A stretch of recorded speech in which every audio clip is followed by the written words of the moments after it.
हाँ, hello students. बेटा आज हम लोग बात करने वाले हैं एक नए टॉपिक की। ठीक है, हम 2 टॉपिक फिनिश कर चुके हैं बेटा एनसीईआरटी से। ठीक है, लास्ट टॉपिक है बेटा इस चैप्टर का। हम जिस चैप्टर को बेटा पढ़ रहे हैं उसका नाम क्या है बेटा? एनसीईआरटी का चैप्टर नंबर 5 है प्रिंसिपल ऑफ इनहेरिटेंस। ठीक है, principle of inheritance and variation, ये एनसीईआरटी का चैप्टर नंबर 5 है। ठीक है, आज हम बेटा इसका लास्ट टॉपिक कर रहे हैं जेनेटिक डिसऑर्डर। सुनो बेटा, देखो बेटा, ये चैप्टर जो है ना वो काफ़ी लंबा चैप्टर है। नीट के अंदर बेटा इस पूरे चैप्टर में से लगभग 5 से 6 7 क्वेश्चन तो हर साल थोड़े बहुत वेरिएशन के साथ हर साल पूछे जाते हैं। ठीक है, ये इतने ही इंपॉर्टेंट चैप्टर बेटा आपके board exam 12th board exam के लिए भी उतने ही वेटेज रखता है। बहुत इंपॉर्टेंट चैप्टर में से काउंट होते हैं बेटा ये, और इसका जो नेक्स्ट चैप्टर बेटा मॉलिक्यूलर बेसिस ऑफ इनहेरिटेंस। दोनों को आपको सीक्वेंस से पढ़ना है। ठीक है, तो आज हम इसका लास्ट टॉपिक डिस्कस करने वाले हैं बेटा जेनेटिक डिसऑर्डर। सुनो बेटा, देखो एक बात ध्यान रखो। मैं जिस चीज़ को भी स्टार्ट करने आ रहा हूँ बेटा टॉपिक को, इससे पहले आपको मैं कुछ पॉइंट्स बता दूँ बेटा। देखो आपको स्टडी करनी कैसे, आपको कैसे पढ़ाई करना है बेटा। बेटा मैं जो भी लेक्चर को डिलीवर कर रहा हूँ आपके सामने, ठीक है बेटा, आपको जब लेक्चर सुन रहे होगे तो साथ में अपने पास एनसीईआरटी के बुक को रखना है। या तो पैरेलल नोट्स को बनाते चले जाओ, जो भी यहाँ पे मैं लिखवा रहा हूँ मैं, ठीक है, आप यहाँ पे एनसीईआरटी पे मार्क कर लो, या आप अपने आप खुद के सेल्फ नोट्स बना लो। ठीक है, एक तरीका ये। अब बेटा जैसे मैं आपको चैप्टर पढ़ा रहा हूँ, आपके दिमाग में 2 डाउट आएंगे। पहला डाउट बेटा कि क्या इस चैप्टर से नीट के क्वेश्चन सॉल्व हो जाएंगे? तो बेटा आंसर है यस। जो क्वेश्चन जो मैं आज टॉपिक पढ़ा रहा हूँ जेनेटिक डिसऑर्डर, और जो अब तक पढ़ा चुका, ठीक है बेटा, उतना सिलेबस सफिशिएंट है आपके लिए कि आप नीट के सारे क्वेश्चन सॉल्व कर सकते हो। ठीक है, जितने टॉपिक अगर इस टॉपिक्स में से आते हैं, और जो मैंने बेटा जिनके अभी तक वीडियोस अभी तो मैंने आपके अपलोड नहीं किए हैं, ठीक है, उनकी बात अलग है। बाकी जितना मैंने आपको पढ़ा दिया है बेटा, जितना कुछ पढ़ा दिया है, अगर नीट में क्वेश्चन बना इन चीज़ों से, जो कि बनता ही बनता है हर साल, ठीक है, तो बेटा इससे ऊपर नहीं बनेगा, आपको इतना ही पढ़ना है। दूसरा क्वेश्चन क्या उठेगा बेटा आपके दिमाग में, क्या बोर्ड एग्जाम के लिए सफिशिएंट है? तब भी आंसर यस। चाहे बोर्ड का बेटा शॉर्ट क्वेश्चन हो चाहे लॉन्ग क्वेश्चन हो, अगर इन टॉपिक से बनेगा तो आप इजीली उसको सॉल्व कर लोगे, इजीली आप लिख के आ सकते हो बोर्ड एग्जाम में। तो बेटा जो मैं आपको टॉपिक्स ले रहा हूँ बेटा ना, ये चैप्टर बहुत लंबा है, तो मैं शॉर्ट वीडियोस के फॉर्म में आपको अपलोड कर रहा हूँ। दूसरी बात बेटा, एक नेक्स्ट चीज़ क्या है बेटा, जिस जेनेटिक डिसऑर्डर है बेटा, इसमें मैं 2 टाइप के ग्रुप हैं। ठीक है, 2 डिजीज के बारे में पढ़ाऊंगा और 2 डिसऑर्डर के बारे में पढ़ाऊंगा सेपरेटली ग्रुप के फॉर्म में। तो बेटा मैंने इस पूरे लेक्चर को 2 पार्ट में डिवाइड कर दिया है। मुझे पता है आप लोग बेटा लंबे लेक्चर्स नहीं देख सकते ना, एक सेटिंग में बैठ कर नहीं देख पाओगे, तो मैंने शॉर्ट वीडियोस के फॉर्म में 2 पार्ट में डिवाइड कर दिया। ठीक है, जेनेटिक डिसऑर्डर का बेटा कुछ जो मेंडेलियन बेस्ड है बेटा, उनको इसका सेपरेट लेक्चर है, और जो बेटा क्रोमोसोमल बेस्ड है उनका सेपरेट लेक्चर है। ठीक है, चलो बेटा स्टार्ट करते हैं। हम बेटा स्टार्ट करते हैं जेनेटिक डिसऑर्डर। ठीक है, चलो बेटा होता क्या है, तो बेटा मोटा मोटा ही समझ लो, आप क्या समझते हो इस चीज़ से कि जेनेटिक डिसऑर्डर का मतलब क्या है। ठीक है बेटा, देखो कुछ बीमारियां वो हैं, मतलब बहुत सारी बीमारियां हैं जो पेरेंट्स से प्रोजनी में ट्रांसफर हो जाती हैं। क्या कुछ बीमारियां, और आप तो बड़ा बहुत सारी बीमारियों को जानते हो, ऐसी बीमारियां हैं जो पेरेंट्स से प्रोजनी में ट्रांसफर होती हैं, उन्हीं को बेटा हम लोग क्या बोलते हैं, जेनेटिक डिसऑर्डर। देखो नाम बता रहा है जेनेटिक डिसऑर्डर, मतलब कुछ चीज़ ऐसी है जो जीन से रिलेटेड है, मतलब क्रोमोसोम से रिलेटेड है। कुछ डिसऑर्डर ऐसा हो गया है जो उसका रिलेशन क्रोमोसोम से, इसलिए बेटा आप इस चैप्टर में पढ़ रहे हो इसको। ठीक है, वरना इसके लिए अलग चैप्टर भी है ना, डिजीज चैप्टर, वहाँ पढ़ते हैं, वहाँ नहीं पढ़ रहे, यहाँ चीज़ को पढ़ रहे हैं बेटा, क्योंकि आप जीन्स के बारे में यहाँ स्टडी कर रहे हो, आप इनहेरिटेंट चीज़ों के बारे में यहाँ स्टडी कर रहे हो। तो कुछ ऐसी डिजीज जो इनहेरेंट हो जाते हो, किससे बेटा, पेरेंट्स से बच्चों में। ठीक है, तो बेटा मैं क्या बोलूँगा, मैं ये बोलूँगा कुछ ट्रेट या फिर कुछ डिजीज या कुछ डिसऑर्डर जो ट्रांसफर हो रहे हैं बेटा पेरेंट्स टू प्रोजेनी। ठीक है, देखो स्टार्ट करते हैं हम लोग। चैप्टर है हमारा बेटा, टॉपिक है बल्कि जेनेटिक डिसऑर्डर। मैं बात हूं ना बेटा डिसऑर्डर। ठीक है, आप क्या समझते हो उससे और हमें क्या समझना है, क्या मतलब है से बेटा। देखो मैं इसका मतलब लिखवा रहा हूं, ठीक है, ऐसे ट्रेट या डिसऑर्डर, ऐसे ट्रेट या डिसऑर्डर, ट्रेट या मैं बोलूं बेटा डिसऑर्डर जो ट्रांसफर होते हो पेरेंट्स से प्रोजनी में। ठीक है, that transfer from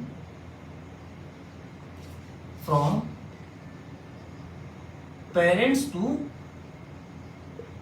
to progeny. ठीक है, उनको बेटा हम लोग क्या बोलते हैं, जेनेटिक डिसऑर्डर। उनको हम क्या बोलते हैं बेटा, जेनेटिक डिसऑर्डर। देखो एनसीईआरटी क्या बोलती है, एनसीईआरटी ये बोलती है कि जो जेनेटिक डिसऑर्डर है उसको हमने 2 ग्रुप में क्लासिफाई कर दिया है। ठीक है। आप एनसीईआरटी स्टडी करना बेटा, एनसीईआरटी बुक अपने सामने रखो, ठीक है। आप उसके फर्स्ट लाइन क्या पढ़ोगे कि जेनेटिक डिसऑर्डर को क्लासिफाई किया गया है 2 ग्रुप्स में। एक है बेटा मेंडेलियन जेनेटिक डिसऑर्डर और एक है बेटा आपका क्रोमोसोमल, ठीक है। Mendelian disorder and chromosomal disorder. आओ देखते हैं, ठीक है। हम भी बेटा इसको 2 पार्ट में डिवाइड करते हैं, हम भी देखेंगे। हमें पढ़ेंगे बेटा आपका मेंडेलियन डिसऑर्डर और एक पढ़ेंगे बेटा हम लोग क्रोमोसोमल डिसऑर्डर। यहां तक आया, ठीक है बेटा। कोई भी आप लोगों को डाउट होगा ना कमेंट सेक्शन में डाल सकते हो, ठीक है। हाँ, 2 टाइप पढ़ लिए हमने। क्या कौन कौन से लिखे बेटा हमने? मेंडेलियन डिसऑर्डर और क्रोमोसोमल डिसऑर्डर। चलो बेटा स्टार्ट करते हैं। थोड़ा सा इसके बारे में बताऊंगा मैं, फिर अलग सेपरेटली इनको पढ़ेंगे, ठीक है। थोड़ा थोड़ा पहले बताता हूँ क्या होता है। देखो बेटा हम बता रहे हैं मेंडेलियन डिसऑर्डर्स का मतलब बेटा ये मत समझना कि मेंडल को डिजीज हो गई थी, मेंडल के नाम से हमने रख दिया मेंडेलियन डिसऑर्डर, बिल्कुल नथिंग बेटा। क्या मेंडेलियन डिसऑर्डर? बेटा मेंडल ने जो अपने इनहेरिटेंस में जो कॉन्सेप्ट बनाए थे, क्या बनाया था कि जो फैक्टर होता है, मेंडल को जीन्स नहीं पता बेटा, जो फैक्टर होता है वो पेयर के फॉर्म में होता है। वो कैसा होता है? पेयर के फॉर्म में होता है, ठीक है। वही फैक्टर बेटा जब गैमेट बना रहा होता है तो क्या होता है बेटा? अनपेयर्ड हो जाता है और दोबारा से पेयर्ड होता है जब वो जाइगोट का फॉर्मेशन करता है। ये था बेटा मेंडल का इनहेरिटेंस का पैटर्न। तो बेटा जो मेंडेलियन डिसऑर्डर होते हैं वो मेंडल के पैटर्न ऑफ इनहेरिटेंस को फॉलो करते हैं। तो क्या लिखेंगे बेटा? दे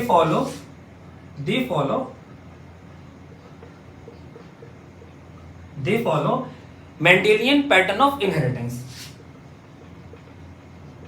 मेंडेलियन पैटर्न ऑफ इनहेरिटेंस, ठीक है। मेंडेलियन पैटर्न ऑफ इनहेरिटेंस को फॉलो करते हैं, ठीक है। नेक्स्ट पॉइंट बेटा, सेकंड पॉइंट डिस्कस करते हैं। ये होता क्यों है? मेंडेलियन जो डिसऑर्डर है वो किसके वजह से, उसका कॉज क्या है बेटा? उसका कॉज है बेटा पॉइंट म्यूटेशन। क्या कॉज है बेटा? Point mutation. अब बेटा आपको एक डाउट आएगा कि सर आपने म्यूटेशन की तो कोई क्लास ली नहीं है। हाँ बेटा, ना मेरी कोई क्लास अभी तो ऑफलाइन हुई है और ना बेटा कोई लेक्चर के फॉर्म में अभी तक हुई है, ठीक है। मैं बेटा म्यूटेशन का जो कॉन्सेप्ट है ना उसको यहाँ ना पढ़ाकर जब मैं चैप्टर स्टार्ट करूंगा मॉलिक्यूलर बेसिस ऑफ इनहेरिटेंस, मैं वहां पर लूंगा। क्योंकि बेटा आपको म्यूटेशन पढ़ने के लिए आपको थोड़ी बहुत नॉलेज होनी चाहिए कोडोन्स के बारे में, ठीक है। थोड़ी बहुत नॉलेज होना चाहिए बेटा आपको अमाइनो एसिड्स के बारे में। आपको जब ये सब पता होगा अच्छे से तो आप म्यूटेशन को अच्छे से समझ सकते हो, ठीक है। तो इस टॉपिक को बेटा पढ़ेंगे एक्चुअल में वहां पर। आप बस समझ दो सर कॉज क्या है, मेंडेलियन डिसऑर्डर का कॉज क्या क्यों होता है बेटा? ये होता है पॉइंट म्यूटेशन की वजह से। तो अगर ड्यू टू पॉइंट म्यूटेशन, बिल्कुल टेंशन नहीं लेने का बेटा, हम लोग डिस्कस करेंगे आराम से, ठीक है। आराम से पढ़ते चले जाओ। अगर ड्यू टू पॉइंट म्यूटेशन, ठीक है। अब एक और बात ध्यान रखो बेटा, जो बेटा मेंडेलियन डिसऑर्डर है हम इसको बेटा पेडिग्री के थ्रू इसको स्टडी कर सकते हैं। We can traced on basis of pedigree, ठीक है। हम बेटा इसको पेडिग्री पर ट्रेस कर सकते हैं आराम से, ठीक है। देखो तो हम इसका बेटा स्टडी कैसे करते हैं? Through pedigree. तो स्टडी थ्रू, कोई बोलेगा मेंडेलियन डिसऑर्डर को कैसे स्टडी किया जाता है, तो आंसर होगा स्टडी थ्रू पेडिग्री। और बेटा पेडिग्री का लास्ट लेक्चर था, जिसने नहीं देखा है बेटा डिस्क्रिप्शन में लिंक डाल दूंगा, आप वहां से पेडिग्री एनालिसिस को पढ़ सकते हो, सब कॉन्सेप्ट समझ सकते हो, क्वेश्चन कैसे किए जाएंगे, ठीक है। आ जाओ। और बेटा एग्जांपल्स क्या है? देखो बहुत रिनाउंस एग्जांपल्स हैं बेटा, और आपको उतने एग्जांपल याद रखना है जितना एनसीईआरटी में रखो, उससे एक्स्ट्रा कुछ नहीं पढ़ना है, ठीक है। एनटीए वाले बेटा नीट में ऐसा कोई क्वेश्चन नहीं आएगा जो आउट ऑफ द सिलेबस हो, जो आपके 12 के सिलेबस से बाहर हो, कभी नहीं पूछने वाले हो, ठीक है। बोर्ड एग्जाम में भी आपको इतना ही पढ़ना है और बेटा आपको नीट के लिए भी इतना ही पढ़ना है, सफिशिएंट है। तो बेटा इसका एग्जांपल है बेटा आपका बहुत फेमस है sickle cell anaemia, sickle cell anaemia, ठीक है, शॉर्ट में SCA बोलते हैं। और है बेटा थैलेसीमिया, थैलेसीमिया, ठीक है। अब हम अपन लोग बेटा इन्हीं दोनों को पढ़ेंगे अच्छे से, डिस्क्रिप्शन में पढ़ेंगे, डोंट वरी, ठीक है, अच्छे से पढ़ेंगे इसको। अब स्टार्ट करते हैं बेटा। ये हो गया बेटा आपका मेंडेलियन डिसऑर्डर, इससे कुछ पॉइंट्स मैंने यहाँ लिखवा दिए, हम अलग से बेटा इसको पढ़ने वाले भी, ठीक है। अब बढ़ते हैं बेटा क्रोमोसोमल डिसऑर्डर्स क्या होते हैं। देखो पहली बात ध्यान रखो बेटा, जैसे कि मेंडेलियन डिसऑर्डर जो थे बेटा वो मेंडेलियन पैटर्न ऑफ इनहेरिटेंस को फॉलो कर रहे थे, लेकिन क्रोमोसोमल डिसऑर्डर क्या बेटा मेंडेलियन इनहेरिटेंस को फॉलो नहीं करते, मेंडेलियन पैटर्न ऑफ इनहेरिटेंस को फॉलो नहीं करते। क्या होते बेटा क्रोमोसोमल डिसऑर्डर एक्चुअल में क्या हुआ है ना, इसके अंदर या तो नंबर ऑफ क्रोमोसोम इंक्रीज हो गए हैं या फिर नंबर ऑफ क्रोमोसोम डिक्रीज हो गए, ठीक है। ये होता है बेटा क्रोमोसोमल डिसऑर्डर। आपको मोटा मोटा इतना समझना आम लैंग्वेज में, ठीक है। क्रोमोसोमल डिसऑर्डर मतलब या तो नंबर ऑफ क्रोमोसोम बढ़ गए या नंबर ऑफ क्रोमोसोम कम हो गए, ठीक है। तो देखो मैंने पहला पॉइंट बेटा क्या बोला, they do not follow pattern of Mendelian pattern of inheritance, ठीक है। Not follow Mendelian pattern of inheritance, ठीक है। दूसरा, ये होता क्यों है, इसका क्या रीजन है बेटा, देखो इसका रीजन है बेटा एनीप्लॉइडी। क्या रीजन है बेटा, अकर ड्यू टू एनीप्लॉइडी। एनीप्लॉइडी मतलब क्या कि क्रोमोसोम का जो डिसजंक्शन होता है, जो क्रोमोसोम अलग होते हैं। आप याद करो बेटा, जब मैंने बोला जब गैमेट फॉर्मेशन में क्रोमोसोम अलग होने वाला है, ठीक है। एक सिंगल पेयर आएगा, एक पेयर सिंगल आएगा बेटा, पेयर में तो आता नहीं है। इस टाइप पे क्रोमोसोम अलग होते हैं। जब क्रोमोसोम अलग होते हैं बेटा, तो अगर ऐसा हो जाए कि क्रोमोसोम अलग ही ना हो पाए, डिसजंक्शन हो ही ना पाए, फेल हो जाए, तो उस केस में होता है बेटा आपका एन्यूप्लॉइडी। क्या होता है, एन्यूप्लॉइडी। तो आपको एन्यूप्लॉइडी मतलब समझना है, ठीक है।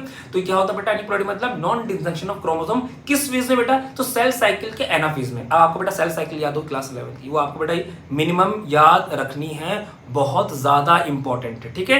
हाँ, तो देखो क्या लिखते हैं बेटा इसमें, रीजन क्या लिखते हैं बेटा इसका, या रीजन लिखते हैं हम लोग, ऐसा क्यों होता है। तो क्यों होता है बेटा, अकर ड्यू टू एनीप्लॉइडी। याद करते चले आओ बच्चों, अकर ड्यू टू एन्यूप्लॉइडी। देखो बेटा, देखो आप लेक्चर के टाइम पे ऐसा पढ़ लो कि आपको दोबारा से पढ़ने की जरूरत ना पड़े, ठीक है। आप बेटा इसका रिवीजन कई बार करो, ज्यादा रिवीजन करोगे आपकी प्रैक्टिस और अच्छी होगी, चीजें और अच्छे से आपको लर्न हो जाएगी, कॉन्सेप्ट और अच्छे से बन जाएंगे, ठीक है। तो बेटा आराम से पढ़ो चीजों को और अच्छे से पढ़ो, अपने सेल्फ नोट्स को बनाते हुए चलो, ठीक है। तो अगर ड्यू टू एनीप्लॉइडी, क्या मतलब एनीप्लॉइडी का, तो मैं यहां लिखता हूं शॉर्ट में बेटा, क्यों होता है बेटा ये, non disjunction of chromosome.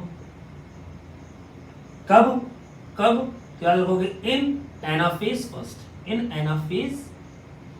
First. याद करो बेटा, देखो क्रोमोसोम आपको कैसे दिखता होगा, देखो क्रोमोसोम कैसे दिखता होगा, पेयर में होता है क्रोमोसोम ये, तो बेटा ये इससे अलग नहीं हो पाता, ये फेल हो जाता है। इस तरीके से हो जाना बेटा, इस तरीके से होना है, इसका होता है फेलियर। ऐसा नहीं हो पाता, डिसजंक्शन नहीं हो पाता। ये आपको समझाने की कोशिश कर रहा हूं, कब, एनाफेज फर्स्ट के टाइम पर ऐसा नहीं हो पाता, समझे। नेक्स्ट पॉइंट बेटा क्या रखोगे, तो कुछ जगह में बचिए, मैं आपको यहीं एडजस्ट करता हूँ। क्या होता है बेटा, नेक्स्ट पॉइंट क्या लिखा, आप देखो बेटा, हमने मेंडेलियन में थर्ड पॉइंट क्या पढ़ा है बेटा, कि हम इसको पेडिग्री के थ्रू हम बेटा इसकी स्टडी कर सकते हैं। लेकिन बेटा देखो, क्रोमोसोमल डिसऑर्डर को बेटा हम लोग पेडिग्री के थ्रू ट्रेस नहीं कर सकते, पेडिग्री थ्रू ट्रेस नहीं कर सकते। तो it can not be traced through pedigree, ठीक है। It can not be traced through pedigree, ठीक है। पेडिग्री थ्रू इसको हम ट्रेस नहीं कर सकते। इसके एग्जांपल्स क्या है बेटा, देखो आपको इसके एग्जांपल याद रखना, जितने एनसीईआरटी दे रखे हैं वो, इसके अलावा बेटा मैं आपको कुछ एग्जांपल बाद में बता दूंगा, ठीक है।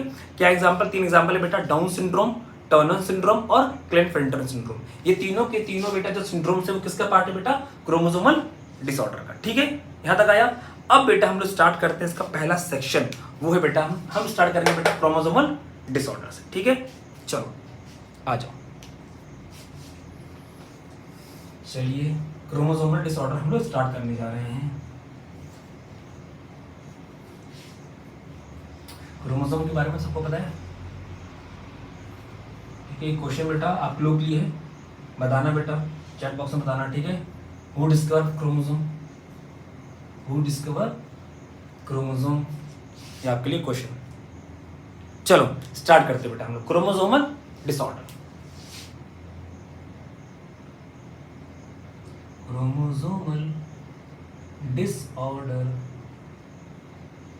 ठीक है, चलो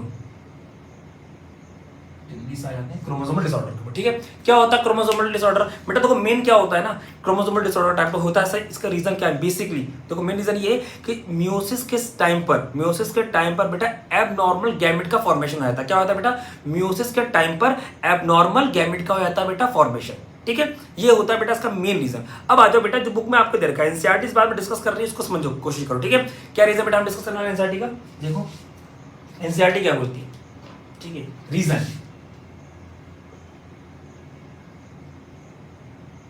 रीजन देखिए बेटा, रीजन क्या है बेटा, अभी जो मैंने बोला बेटा एनीप्लॉइडी, इसका रीजन क्या है, आपके बोर्ड ने पूछे बेटा, नीट जिस एग्जाम में पूछे कि क्रोमोसोमल डिसऑर्डर का रीजन क्या क्यों होता है, या अरसासर रीजनिंग वाला कोई क्वेश्चन आ रहा हो, ठीक है, हम लोग बेटा क्वेश्चन का अलग से सेशन लेंगे हम लोग, ठीक है।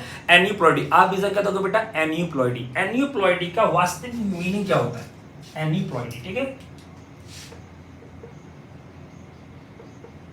क्या रीजन है बेटा इसका, एनीप्लॉइडी। एनीप्लॉइडी का बेटा एक्चुअल मीनिंग होता है अनइवन नंबर ऑफ क्रोमोसोम। बेटा आपको पता है हम ह्यूमंस में कितने क्रोमोसोम्स होते हैं बेटा, हम ह्यूमंस में बेटा 23 पेयर ऑफ क्रोमोसोम्स होते हैं, मतलब पेयर के फॉर्म में टोटल 46।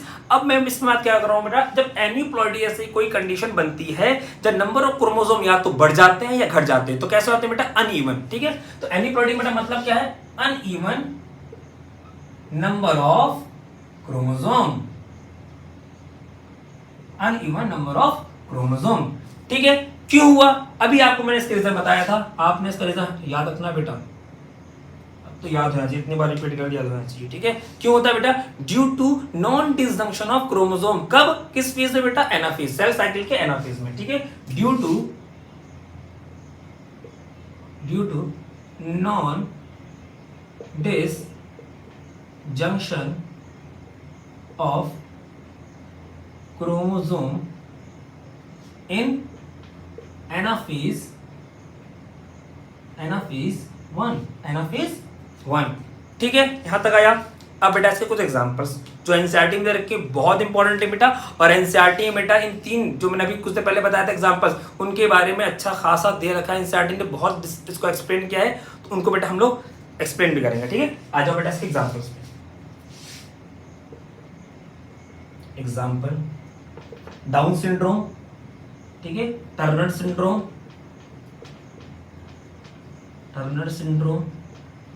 क्लेनफेल्टर सिंड्रोम बेटा, फेल्टर सिंड्रोम और डाउन सिंड्रोम।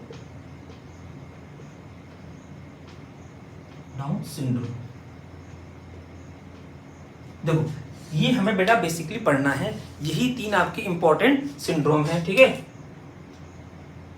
ये 3 आपको पढ़ना ही पढ़ना है, ये पढ़ना है, ये पढ़ना है, ये पढ़ना है। एनसीईआरटी ने बेटा इन्हीं के बारे में दे रखा, आपको मेन ये पढ़ना है। अब कोई बोले क्या सर इसमें अलग से कोई क्वेश्चन आ सकता है, तो बेटा अलग से जो आप इसमें पढ़ सकते हो, बस वो क्या चीज पढ़ना आपको बेटा अलग से, बस अगर नीट के अलग से कुछ देखना तो बेटा ये देख लो, सुपर मेल और सुपर फीमेल, बेटा सिर्फ और सिर्फ इनका क्रोमोसोम नंबर आप याद रखना, इससे ऊपर कोई जरूरत नहीं याद करने की, ठीक है। सुपर मेल क्या होता है, सुपर मेल नहीं बोल रहा बेटा, ठीक है, सुपर मेल है। सुपर मेल क्या होते हैं बेटा, सुपर मेल वो होते हैं जिनके नंबर ऑफ क्रोमोसोम कितने होते हैं बेटा, 44 प्लस XXY, इसमें बेटा एक X क्रोमोसोम ज्यादा हो जाता है, ठीक है, नहीं गलत हो गया बेटा, नॉट एक Y क्रोमोसोम ज्यादा रहता है, ठीक है, एक Y क्रोमोसोम ज्यादा हो जाता है, इसलिए मेल है ना, लास्ट में Y आ रहा है, ठीक है। एक होता है बेटा सुपर फीमेल 44 प्लस XXX, ठीक है बेटा। बार बॉडी का भी एक जमाने में एक कॉन्सेप्ट था कि बार बॉडी पे क्वेश्चन आया करते थे, अब नीट जैसे एग्जाम के अंदर बेटा बार बॉडी पे कोई क्वेश्चन नहीं पूछते, ठीक है, वरना इसमें 2 बार बॉडी होती है, किसको याद रखना तो याद रखना, इसमें 2 बार बॉडी होती है, ठीक है। चलिए अब बेटा हम लोग स्टार्ट करते हैं क्या, डाउन सिंड्रोम। मैं बोल रहा हूँ बेटा आपको इनके बारे में सिर्फ इतना रखना है, इससे ऊपर याद रखने की कोई जरूरत नहीं। अब स्टार्ट करते हैं बेटा हम लोग इनके बारे में थोड़ा ब्रीफली पढ़ते हैं जो एनसीईआरटी में दे रखा है, ठीक है। आ जाओ, down syndrome.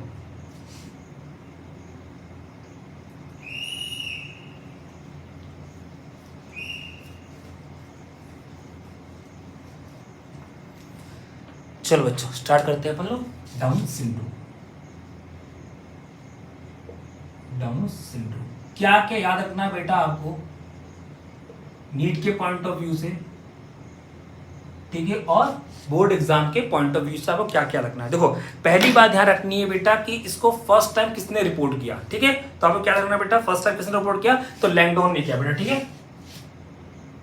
First reported by Langdon, ठीक है, लैंगडॉन डाउन, पूरा नाम था क्या, लैंगडॉन डाउन, ठीक है, कब, 1866 में। आपको डेट बेटा याद रखनी है, इन 1866, क्योंकि एनसीईआरटी ने बेटा डेट को मेंशन किया है नाम के साथ, तो आपको ये डेट भी याद रखनी पड़ेगी। ठीक है, अब आ जाओ बेटा इसके कैरेक्टरिस्टिक्स फीचर पे। ठीक है, एक बात ध्यान रखना बेटा, ये होता क्यों है, ठीक है, डाउन सिंड्रोम क्यों होता है बेटा। देखो डाउन सिंड्रोम क्या होता है, इसका एग्जांपल रखना बेटा, ट्राइसोमी की वजह से होता है। इसको समझते ट्राइसोमी क्या होती है। ठीक है, ये होता है बेटा ट्राइसोमी की वजह से, एक एक्स्ट्रा क्रोमोसोम आ जाता है ट्राइसोमी की वजह से। किस में होता है, सुनो होता क्या है बेटा, मान लो बेटा एक फीमेल का गैमेट है, मैं फीमेल का गैमेट ले रहा हूं बेटा, इसमें 23 क्रोमोसोम है, और मेरा गैमेट है बेटा इसमें 24 क्रोमोसोम है, एक्स्ट्रा क्रोमोसोम आ गया है। ठीक है, एक एक्स्ट्रा क्रोमोसोम आ गया, इसका बेटा क्या होगा, फ्यूजन ऑफ गैमेट होगा, क्या बनेगा बेटा, इससे कितने क्रोमोसोम बन जाएंगे बेटा, 47। ये जो एक्स्ट्रा क्रोमोसोम आया है बेटा, वो किसी ना किसी क्रोमोसोम के सेट पर आया होगा। ठीक है, आप बेटा इसमें एनसीईआरटी का बेटा डायग्राम जरूर देखना। देखो एनसीईआरटी में बेटा आप पूरा कैरियोटाइप बना हुआ है। You know what is karyotype. Karyotype क्या होता है, presentation of chromosome. Presentation of chromosome को बेटा क्या बोलते हैं, पैटर्न के अंदर, उसमें क्या बोलते हैं, कैरियोटाइप। एनसीईआरटी में देखना, और बेटा एनसीईआरटी का वो डायग्राम जरूर देखना जहां पे कैरियोटाइप बना हुआ है। ऐसा भी क्वेश्चन हो सकता है कि आपको कैरियोटाइप दे दे और बोले कि बेटा ये कैरियोटाइप किसका है, तो आप बेटा एनसीईआरटी को बारीकी से देखना 21 नंबर क्रोमोसोम के ऊपर, क्योंकि ट्राइसोमी डिजीज किसकी है, सब आपकी down syndrome, trisomy of 21st chromosome. 21st chromosome पर बेटा क्या होता है, आपका एक्स्ट्रा क्रोमोसोम मिलता है। इसका एग्जांपल फॉर्म मैंने आपको ये समझाने की कोशिश की है। ठीक है, तो बेटा वहां पर देखना आप उस कैरियोटाइप के ना 21 क्रोमोसोम पर आपको एक दो नहीं क्रोमोसोम मिलेंगे, आपको 3 क्रोमोसोम दिख रहे होंगे। एनसीईआरटी के डायग्राम अच्छे देखना बेटा, एनसीईआरटी डायग्राम में क्वेश्चन भी पूछ सकता है। और बच्चे का डायग्राम में देखना बेटा, जो बच्चा वहां पर खेल कूद रहा है उसका डायग्राम देख लेना। ठीक है, अब आ जाओ बेटा, हमने क्या पढ़ा, इसका स्पेशल फीचर क्या है बेटा, इसका देखा इसका, इसमें क्यों हो रहा है ट्राइसोमी ऑफ 21st क्रोमोसोम, ये आपको याद रखना है। अब आ जाओ बेटा कुछ फीचर्स के ऊपर। ठीक है, कुछ फीचर्स क्या होता है बेटा, इसमें फीचर्स क्या है इसके बेटा, शॉर्ट स्टेचर होता है, छोटा सा। ठीक है, शॉर्ट स्टेचर, शॉर्ट स्टेचर। ठीक है, ब्रॉड फेस होता है, कैसा होता है फेस, चौड़ा फेस होगा, ब्रॉड फेस, ब्रॉड फेस होता है। फुरो टंग होती है बेटा। ठीक है, क्या होती है बेटा, फुरो टंग होती है बेटा। ठीक है, और क्या होता है बेटा इसका, ओपन माउथ, माउथ हमेशा खुला रहता है। ऐसा क्यों होता है बेटा, पता है, जो पैलेट होता है ना आपका, पैलेट ये वो आर्च शेप का होता है। पैलेट कैसा होता है बेटा, इसका आर्च शेप का पैलेट, जिसकी वजह से ओपन माउथ होता है। ठीक है, याद रखना बेटा, कैसा होता है बेटा, ओपन माउथ, इसका कैरेक्टरिस्टिक्स है बेटा, ओपन माउथ। ये पॉइंट बेटा आगे काम आएंगे, कहां पर बेटा, जब आप लॉन्ग क्वेश्चन शॉर्ट क्वेश्चन कर रहे होगे। ठीक है, साइकोमोटर होते हैं बेटा, ये साइकोमोटर मतलब समझो क्या होता है, साइकोमोटर, साइकोमोटर का मतलब होता है बेटा इनका लो आईक्यू लेवल होता है। क्या होता है, लो आईक्यू लेवल काफी कम होता है इन बच्चों का। ठीक है, और क्या होते हैं बेटा, अब आप देखो, ये तो बेटा वो फीचर्स दे रखे हैं बेटा आपको किसमें, एनसीईआरटी लाइन में। अब आप बेटा कुछ फीचर्स निकालो बेटा, आप एनसीईआरटी का डायग्राम देखो बेटा डाउन सिंड्रोम का, तो डाउन सिंड्रोम डायग्राम में बेटा आपको कुछ फीचर्स दे रखे हैं स्पेशल, आपको वो फीचर भी आने हैं। तो उसमें बेटा एक फीचर दे रखा है आपका, many loops on the finger, finger के ऊपर बहुत सारे लूप्स मिलते हैं। ठीक है, मैनी लूप्स ऑन फिंगर। ठीक है, और क्या मिलेगा बेटा, और क्या मिलेगा, आप देखो उसके अंदर आपको, अच्छा ये समझ लेना बेटा, आपके दिमाग में क्वेश्चन बन रहा हो कि डाउन सिंड्रोम वाले जो लोग होते हैं वो स्टेराइल होते हैं, नहीं बेटा फर्टाइल होते हैं, याद रखना, वो फर्टाइल होते हैं। फर्क क्या है बेटा, वो मेंटली रिटार्डेड होते हैं बस वो। ठीक है, ऐसा नहीं है कि वो स्टेराइल होते हैं, वो स्टेराइल बिल्कुल भी नहीं होते, वो फर्टाइल होते हैं। ये ऐसे क्वेश्चन बेटा एआर के लिए याद रखना। ठीक है, और देखो बेटा एनसीईआरटी और क्या बोलती है, ऐसे बच्चों को बेटा कंजेनाइटल हार्ट डिजीज होती है, पैदा होते ही उनके कोई ना कोई हार्ट प्रॉब्लम होती है। ठीक है, तो हार्ट डिजीज होती है बेटा कैसी, हार्ट डिजीज होती है, कौन सी होती है बेटा, कंजेनाइटल। ठीक है, हार्ट डिजीज होती है बेटा कौन सी, कंजेनाइटल। ठीक है, एक पॉइंट और देखो बेटा, डायग्राम से निकालना पॉइंट बेटा, देखो डायग्राम से निकालना पॉइंट, क्या पॉइंट है डायग्राम दे रखा है बेटा, डायग्राम में एक पॉइंट दे रखा है इसके अंदर कि उनका राउंड हेड होता है और फ्लैट बैक होता है, जो बैक पोर्शन होता है फ्लैट होता है, और क्या होता है बेटा, राउंड रहता है उनका हेड। तो आप देखोगे बेटा, round head with flat back.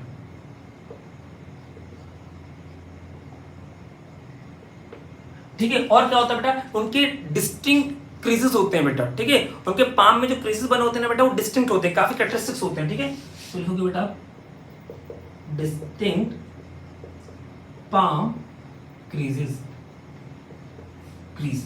ठीक है। आपको बेटा मिनिमम इतने तो याद रखने हैं। इसके अलावा मैं फिर बोल रहा हूँ, एनसीईआरटी का जो डायग्राम दे रखा, छोटा सा बच्चा तो हाथ फैलाए खड़ा हुआ डांस कर रहा है वो, और उसके बगल का कैरियोटाइप आपको मिनिमम याद रखना पड़ेगा। ठीक है, अगर आप चाहते हो क्वेश्चन आपका सारे क्वेश्चन टैकल हो जाए बोर्ड एग्जाम के लिए भी, तो आपको मिनिमम वो याद रख के चलना है। ठीक है, इतना आया। अब बेटा हम लोग स्टार्ट करने वाले हैं किसको, अब बेटा हम लोग स्टार्ट करने वाले हैं नेक्स्ट क्लाइंट-फेल्टर सिंड्रोम।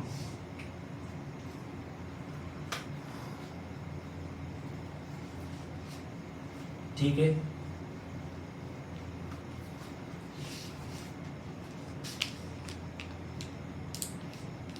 हाँ चलो बेटा, अब आ जाओ बेटा सेकंड इसके डिसऑर्डर के ऊपर। ठीक है, वो है बेटा टर्नर सिंड्रोम। हम सेकंड क्या देखने वाले बेटा, टर्नर सिंड्रोम। ठीक है, टर्नर सिंड्रोम क्या क्या याद रखना बेटा आपको, देखते हैं अभी हम लोग। ठीक है, पहली बात आपको ध्यान रखना है बेटा इसके नंबर ऑफ क्रोमोसोम। तो इसमें कितने नंबर ऑफ क्रोमोसोम्स होते हैं बेटा, नॉर्मली आपके ऑटोसोम्स तो 44 इसके हैं, साथ में बेटा होता है एक्स नॉट, एक क्रोमोसोम बेटा हो जाता है इसका डिलीट, एक क्रोमोसोम हो जाता है बेटा डिलीट। तो नंबर ऑफ क्रोमोसोम बेटा इसमें कितने बचे आपके 45, 44 प्लस 1 ये डिलीट बेटा, ये वो नहीं है ना, पहले ओ समझ से 0 है मतलब कुछ नहीं, खत्म हो गया है। ठीक है, इसमें कितने क्रोमोसोम बेटा आपके 45 नंबर ऑफ क्रोमोसोम्स हैं। फीचर देखो बेटा इसका, ये बेटा आपको मिलता है किनके अंदर बेटा, आपको ये मिलते हैं आपको फीमेल्स के अंदर। ठीक है, टर्नर सिंड्रोम किसमें आता है बेटा, फीमेल के अंदर। और ऐसी फीमेल बेटा क्या होती है बेटा, स्टेराइल। ये फीमेल बेटा क्या होती है आपकी स्टेराइल। ठीक है, इनको स्टेराइल फीमेल कहा जाता है बेटा। ठीक है, अब बेटा देखो इनके कुछ फीचर्स देखो, आपने देख लिया फीचर्स क्या बेटा इनके, इनके होते हैं बेटा शॉर्ट स्टेचर, छोटे होते हैं। ठीक है, ये तो बेटा आप बोलोगे सर डाउन सिंड्रोम में बेटा, हाँ वो उनमें भी था ये, लेकिन उनकी बेटा उनमें फर्क क्या है, ये स्टेराइल है वो स्टेराइल नहीं थे, शॉर्ट स्टेचर होगा बेटा। और क्या होगा बेटा, इनकी जो ओवरी होगी वो रूडिमेंट्री होगी। कैसी होगी बेटा,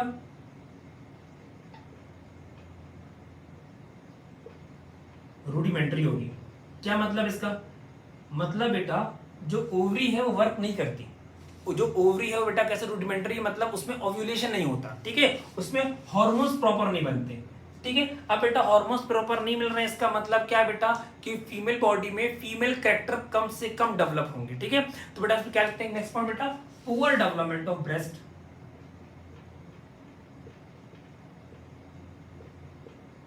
पुअर डेवलपमेंट ऑफ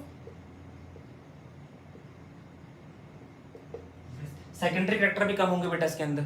समझे क्या क्या नाम है बेटा, टर्नर सिंड्रोम का पहले बेटा याद रखोगे number of chromosome 44 plus x not, मतलब टोटल 45 क्रोमोसोम्स होते हैं। फिर आप रखोगे बेटा ये फीमेल्स में होता है, ऐसी फीमेल बेटा क्या होती है, स्टेराइल होती है, उनका शॉर्ट स्टेचर होता है, रूडिमेंट्री बेटा उनका ओवरी होता है, और poor development of secondary characters होते हैं। ठीक है, नेक्स्ट देखो बेटा थर्ड, इसके बाद देखो आप थर्ड और लास्ट है बेटा इसका। ठीक है, क्रोमोसोमल डिसऑर्डर के अंदर लास्ट है, यहां तक आया। थर्ड देखो बेटा, थर्ड देखते हैं बेटा हम लोग क्या, क्लाइंट-फेल्टर सिंड्रोम।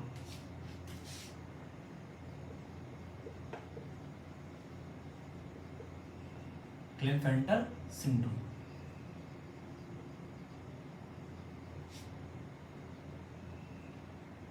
आ जाओ, इसके बारे में ही सेम चीज पढ़ेंगे। ठीक है, क्या देखते हैं बेटा क्लाइंट-फेल्टर सिंड्रोम के अंदर कि ये बेटा इसमें नंबर ऑफ क्रोमोसोम कितना होता है बेटा, इसमें एक्स्ट्रा क्रोमोसोम का फॉर्मेशन होता है। कितना होते हैं बेटा, 44 प्लस XXY। ठीक है, इसमें एक बेटा क्योंकि लास्ट में तो वाई आ रहा है तो ये मेल है, इसमें एक एक्स्ट्रा क्रोमोसोम बन जाता है। क्या बनता है बेटा, इसमें एक एक्स्ट्रा क्रोमोसोम, क्या बना बेटा इसमें extra X chromosome, extra X आ गया।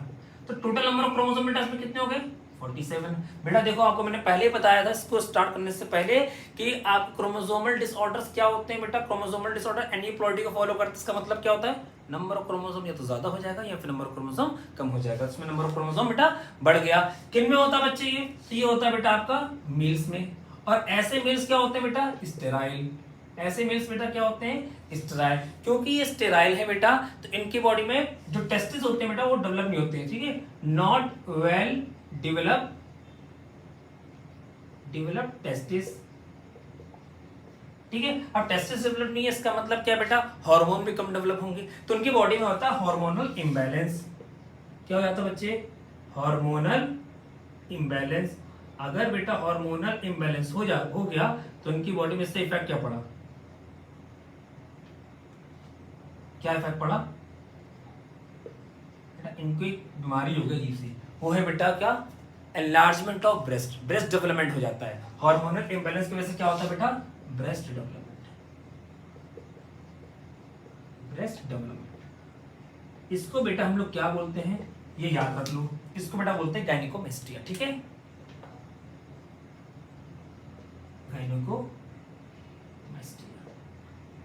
ठीक है, आप इतना ध्यान रखोगे। ठीक है, क्या क्या देख लिया बेटा हमने पहले क्या देखा बेटा, डाउन सिंड्रोम, फिर पढ़ा हमने टर्नर सिंड्रोम, फिर पढ़ा क्लिनफेल्टर सिंड्रोम। अब बेटा मैं क्या करने वाला हूं, मैं इन सबको कंपाइल करता हूं, एक चार्ट के फॉर्म में आपके सामने रखता हूं कि आप शॉर्ट में सब कुछ याद रख सकते हो, एक ही पेज में सब कुछ। ठीक है, उसको देखते हैं बेटा, इतना आ गया बेटा। साथ ही साथ इसको नोट्स बनाने चले जाओ, आराम से आप वीडियो को पॉज करके, बैक करके, रिवाइंड करके आराम से देख सकते हो। ठीक है, आ जाओ। क्रोमोसोमल डिसऑर्डर बेटा मैं क्या करूंगा, एक लंबा सा चार्ट बनाता हूँ शॉर्ट में, इस व्हाइट बोर्ड में आ जाएगा आराम से, हालांकि छोटा है व्हाइट बोर्ड, कोई बात नहीं। ठीक है, देखते हैं पहले रखेंगे हम लोग बेटा नेम ऑफ डिसऑर्डर। फर्स्ट लिखा हमने नेम ऑफ डिसऑर्डर। हम किस डिसऑर्डर की बात करेंगे, इसका नाम,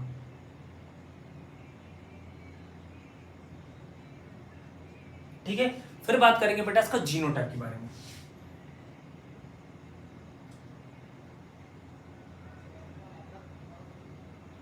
जीनोटाइप, ठीक है, जीनोटाइप, ठीक है। फिर हम बेटा बात करेंगे कि ये जो डिसऑर्डर है वो मेल में होता है या फीमेल में। तो हम बात करेंगे बेटा मेल में या फिर फीमेल में होगा, ये देखेंगे हम लोग।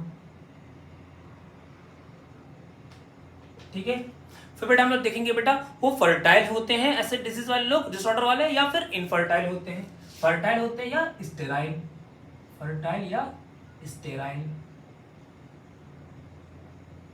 और फिर लास्ट में हम लोग क्या देखेंगे, इसके सिम्टम्स या बोलो फीचर्स। डिजीज है बेटा तो फीचर तो वर्ड नहीं आना चाहिए ना, सिम्टम्स, सिम्टम्स।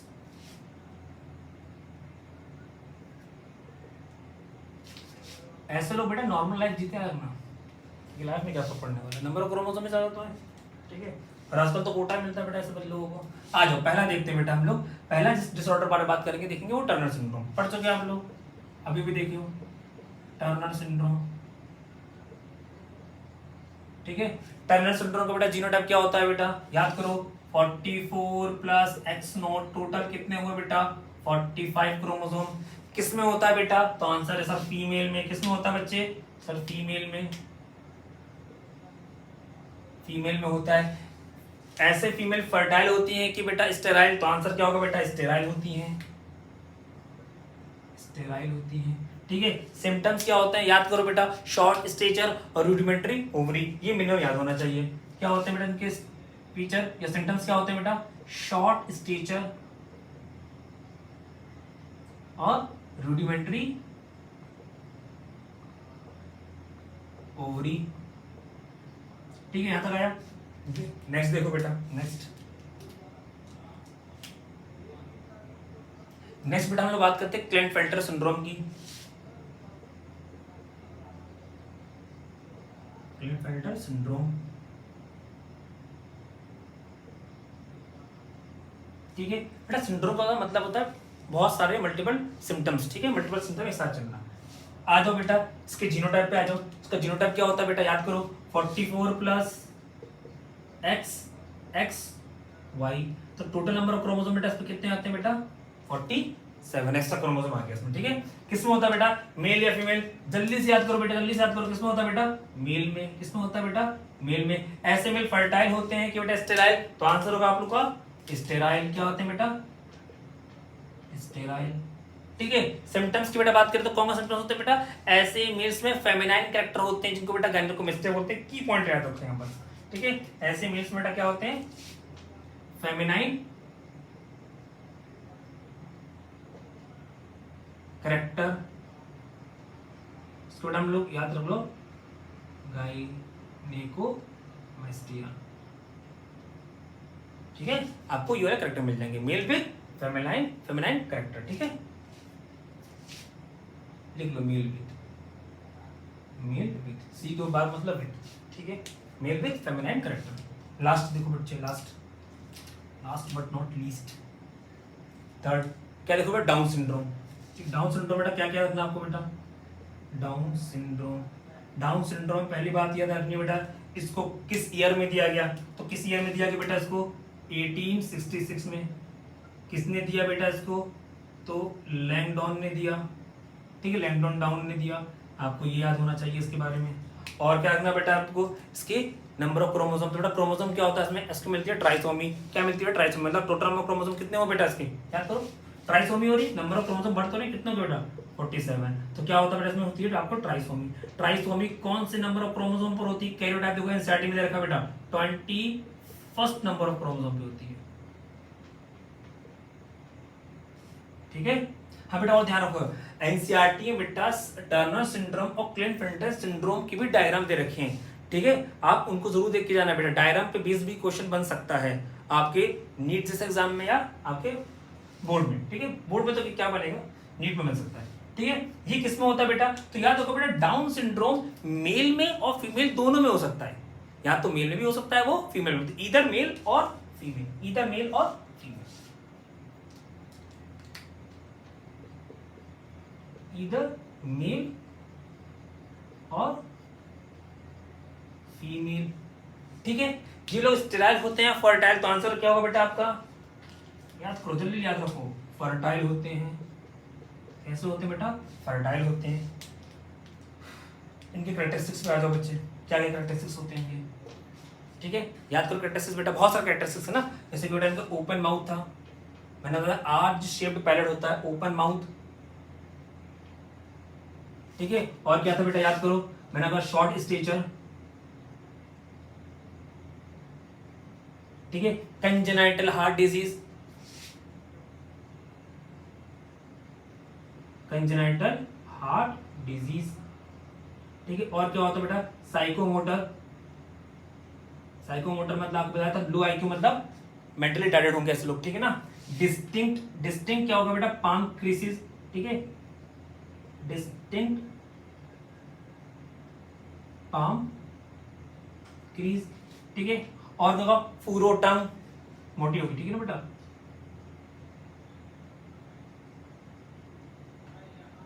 फूरो टंग होगा। और क्या होगा बेटा इनके, और लूप होंगे बेटा, many loops on the finger, ये एक्स्ट्रा फीचर दे रखा है बेटा आपके एनसीईआरटी के डायग्राम में, ठीक है ना। ये जब एनसीईआरटी पढ़ोगे उसमें नहीं मिलेगा आपको ये, मैनी लूप्स ऑन फिंगर, ठीक है। ये बेटा आपके कुछ मैंने आपको शॉर्ट में बता दिया जितने क्रोमोसोमल डिसऑर्डर थे वो, ठीक है। यहां तक आया बेटा, अच्छे से पढ़ना बेटा इसको। हमारा जो नेक्स्ट लेक्चर है बेटा, जो नेक्स्ट वीडियो इसी का पार्ट है बेटा, उसमें पढ़ेंगे मेंडेलियन डिसऑर्डर को, ठीक है। कोई डाउट हो बेटा पूछ लेना, डिस्क्रिप्शन बॉक्स में बेटा मेरा व्हाट्सएप नंबर भी होता है, अगर आप चाहो किसी को कोई भी डाउट हो तो आप वहाँ पर मेरे को टेक्स्ट मैसेज कर सकते हो। चलो बेटा बाय।